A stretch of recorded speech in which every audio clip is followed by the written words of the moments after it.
देखिए बाबू, आज हम लोग अनिताभ का जो क्वेश्चन आंसर है वो आपको करवाएंगे। और कल के वीडियो मैंने इसका समरी के बारे में बता दिया था आप लोग का, और आज आप लोग को हम बताएंगे इसकी क्वेश्चन आंसर। जो भी आए क्वेश्चन आंसर है जो बार बार एग्जाम में पूछा गया है वो आज आप लोग को हम बताएंगे। और इसकी क्वेश्चन आंसर को मैंने इंग्लिश तो लिखा ही हुआ है, और बच्चे को समझने के लिए मैंने यहाँ पे हिंदी में लिख दिया ताकि बच्चे को परेशानी नहीं हो। तो आज आप लोग एक एक वर्ड को मैं आपको समझाऊंगा, तो आप लोग वीडियो को शुरू से अंत तक देखोगे तो ये जरूर है कि आपको समझ में आ जाएगा। तो देखिए शुरू करते हैं। सबसे पहला क्वेश्चन जो आपको लिखा हुआ है कि वेयर डज द लेडीज लाई। ध्यान सुनिए, क्वेश्चन में क्या कर रहा है कि वेयर का मतलब कहां, डज द लेडीज लाई, वह जो औरत थी वो कहां पड़ी थी। कह रहा है औरत कहां पड़ी थी या कहां पे लेटी हुई थी। तो आपने देखा हुआ था सजीव कि जो औरत अनिताभ में जिस महिला के बारे में वर्णन जो किया गया है वो कभी को कर रहा है कि वो औरत कहां पर, मैंने क्वेश्चन कर रहा है कि वो औरत जो है वो कहां पड़ी है। तो देखिए इसका आंसर क्या दिया है, the ladies lies in A Tom's. क्या कहा कि the lady lies in A Tom. Tom's का मतलब होता है कब्र होता है। क्या होता है, कब्र होता है। भाई साहब आपने देखा था कि मैंने कल बताया था कि वो औरत जो पड़ी थी वो कहां पर था, तो कब्र में लेटी हुई थी, जहां उसके कब्र पे क्या बना दिया गया था, एक सीधा लेख बना दिया गया था। और अंत में कवि ने कहा था कि जिस दिन ये कब्र टूट जाएगी उस दिन से इस औरत का नाम क्या करेगा, मिट जाएगा। वही बात यहाँ कर रहा है कि वेयर डज द लेडीज लाई, वो औरत जो थी वो कहां पड़ी थी, वो औरत कहां पड़ी थी। क्या कहेंगे, the ladies lies in A Tom's. The ladies lies in A Tom.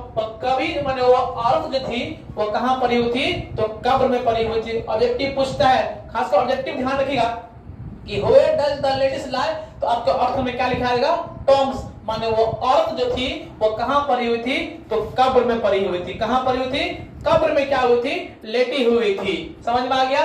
दूसरा क्वेश्चन कह रहा है कि how does she look to the poet. How does she look to the poet. औरत कभी के नजर में कैसी दिखती थी। वो जो औरत थी वो कभी के नजर में कैसी दिखती थी।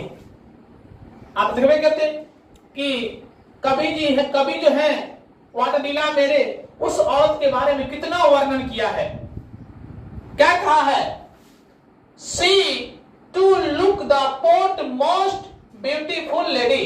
क्या कहा कि see look to the port most beautiful lady whoever she was even born in the west country। ध्यान सुनिए क्या कहा, सी शब्द जो है उस औरत के लिए किया गया है। किसके लिए किया गया है, उस औरत के लिए। लुक का मतलब होता है देखना, पोर्ट का मतलब कभी, मोस्ट ब्यूटीफुल माने बहुत सुंदर, lady where she was even born in the west country। कहता है कि कभी के नजर में वो जो औरत थी बहुत क्या थी, सुंदर थी।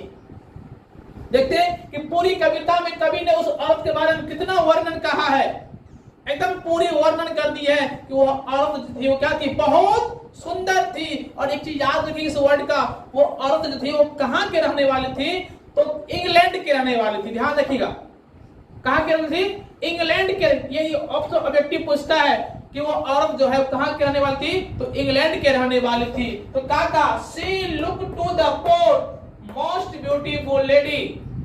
कवि के नजर में वह जो औरत थी क्या थी, बहुत सुंदर थी। और क्या कहता थी कि she was ever born in the West Country. जिनका जन्म जो हुआ था वो कहां हुआ था, वेस्ट कंट्री मतलब पश्चिमी सभ्यता में हुआ था। कहां हुआ था बाबू, पश्चिमी सभ्यता में। लेकिन वो कहां के रहने वाली थी, तो इंग्लैंड के रहने वाली थी। कहां के रहने थी, तो एक बार और देखिए क्या कहेंगे, how does she look to the poet. कवि के नजर में वो औरत कैसी दिखती थी। तो देखिए see look to the poor most beautiful lady where she was ever born in the west country. कवि के नजर में वह महिला जो थी वो क्या थी, काफी खूब सुंदर थी, जिनका जन्म कहाँ हुआ था, तो पश्चिमी सभ्यता में हुआ था, वेस्ट कंट्री में हुआ था, और कहाँ के रहने वाली थी, तो इंग्लैंड की रहने वाली थी। अब आगे देखते हैं हम लोग तीसरा क्वेश्चन करते हैं। क्वेश्चन नंबर 3 में क्या कहता है कि was she a kind and conceited lady, कर है कि was she a kind and conceited lady। Kind का मतलब होता है दयालु, और इसका मतलब होता है समझदार होती है। याद मैं लिखा दिया हूं कि काइंड का मतलब दयालु और कंसिडरेटेड का मतलब क्या होता है, समझदार होता है। याद रखना कि काइंड का मतलब दयालु और कंसिडरेटेड का मतलब समझदार। तो कह रहा है कि was she a kind and considerated lady, क्या वह औरत दयालु और समझदार थी। क्वेश्चन कर रही है कि क्या वह औरत दयालु और समझदार थी, कैन एंड कंसिडरेटेड। तो कह रहा है आंसर में नो, नहीं, she was not a can and considerated lady. वह जो महिला थी दयालु और समझदार नहीं थी। जिस महिला के बारे में बोल रहे, क्या वो महिला दयालु और समझदार थी, तो आंसर करी नहीं, वो महिला दयालु और समझदार नहीं थी। तो क्या शी हैड द हैबिट, उस औरत को, हैबिट का मतलब आदत, और ऑलवेज का मतलब हमेशा, मूविंग हेयर एंड देयर, माने घूमना, हेयर एंड देयर, उसको आदत थी क्या चीज का, इधर उधर क्या करना, घूमने की क्या थी, उसको औरत की क्या थी, आदत थी। तो ऐसा वो औरत ना तो समझदार थी ना तो दयालु थी, तो क्या थी, वो औरत को इधर उधर घूमने की क्या थी, आदत बना हुआ था, हैबिट बना था। तो और लिखा हुआ नहीं, वो दयालु और समझदार औरत नहीं थी, उसे इधर उधर घूमने की क्या थी, आदत थी, मतलब घूमने की वो शौकीनदार थी। आज वहां कल वहां आज वहां, पर इस तरह वो क्या करती, हमेशा वह घूमती रहती थी, लेकिन दयालु और समझदार नहीं थी। तो आप देखिए क्वेश्चन नंबर 4। क्वेश्चन नंबर 4 में क्या कहता है, what does the poet thinks about beauty. ध्यान से, बहुत अच्छा क्वेश्चन है। What does the, what the दो लिखा गया, what does the poet thinks about beauty. कवि जो है उस सुंदरता के बारे में क्या सोचते हैं। थिंग्स मतलब सोचना, अबाउट का मतलब के बारे, और ब्यूटी का मतलब सुंदरता।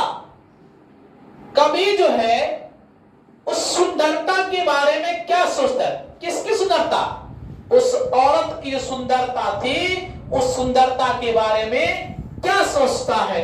देखिए क्या कहता है, in this poem the poet thinks, इस कविता में कवि जो है थिंक्स अबाउट ब्यूटी, इस कविता में कवि जो है उस सुंदरता के बारे में सोचते हैं क्या, that is a short lived, it vanishes and passes so soon. कहता है क्या कि सुंदरता जो है, that is a short lived, हमारी सुंदरता जो है, हम लोग की सुंदरता होती है वो बहुत क्या होता है, कम समय के लिए होता है। कितना साल, 15 साल 20 साल, इसके बाद ये सुंदरता क्या होती है, धीरे धीरे खत्म होते चले जाते हैं। वही बात कह रहा है कि that is a short, short का मतलब छोटा, लिव्ड का मतलब जीवन, इट वैनिशेस, वैनिसेस का मतलब है समाप्त हो जाना, एंड पैसेस सो सून कहता है क्या कि सुंदरता बहुत कम समय के लिए ही आता है और यह अंत में क्या होता है, समाप्त हो जाता है। इट वैनिसेस मतलब समाप्त हो जाती है, बहुत कम समय के लिए आती है और ये क्या होती है, समाप्त हो जाती है। एंड पैसे से सो सुन, और बहुत जल्दी ये क्या करती है, गुजर जाती है।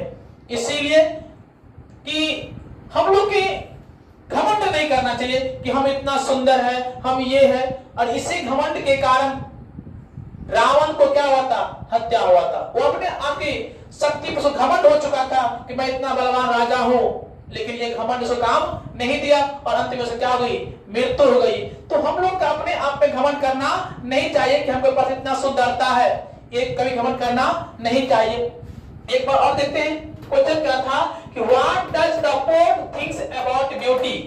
कवि जो है वो सुंदरता के बारे में क्या सोचते, किसकी सुंदरता, तो उस औरत की सुंदरता के बारे में कहता है कि in this poem the poet thinks, इस कविता में कवि सोचते हैं उस सुंदरता के बारे में, that is a short live, कहता है कि सुंदरता जो है वो बहुत कम समय के लिए ही आता है। इट वैनिसेस, और बहुत जल्दी क्या होते हैं, समाप्त हो जाते हैं। एंड पैसेस सू, और बहुत जल्दी क्या करते हैं, गुजर भी जाते हैं। क्या समझ में आया? देखिए कितनी है, आपको इंग्लिश में एकदम आसान वर्ड में लिखा गया है, हिंदी में लिख दिए हैं, ताकि आपको कोई पूछे तो आप उसे क्या करें, तुरंत जवाब दे दीजिए। मैं आशा करता हूं कि समझ में आप लोग का आता होगा।